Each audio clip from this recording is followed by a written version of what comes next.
Hello guys, nandito ako ngayon sa aking garden na walang tanim.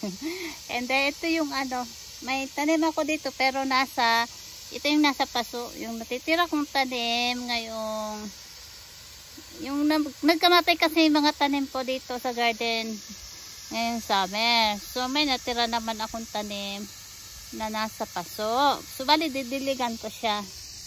At may bunga yung talong at nagmumulaklak yung yung pepper, yung cayenne pepper.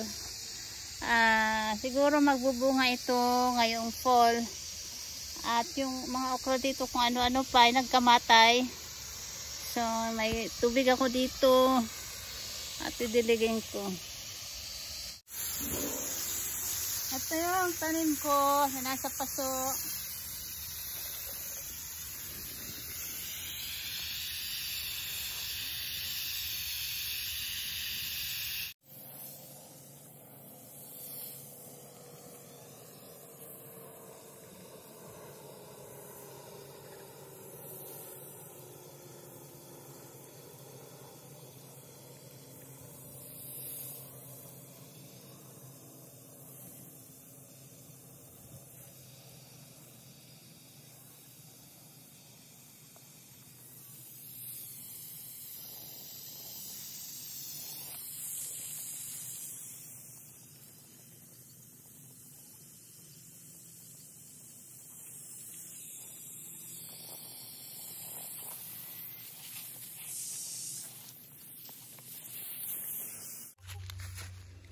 Ito yung aking tanim, may bunga, ayan may talong.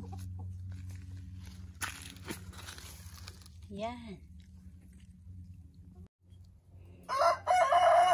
Yan yung mga pepper, cayenne pepper na nagbubulaklak. Meron pa rin dito na talong. Ayan, may bunga yan. Ayan. Late na nagbunga ngayong summer.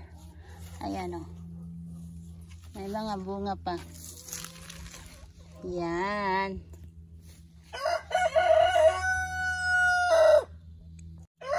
At meron pa rin dito. Ayan. Ayan, nagbunga siya kahit late. Ito lang pati yung natira. Ito yung collard greens. Yan. Ito, kinain na ng uod yung dahon. Hanggang, pati dito siya, meron pa din dito. Yan. At ito pa, Yan yung collard greens ko. Tapos may palaka, kuka. Ayan, Yan.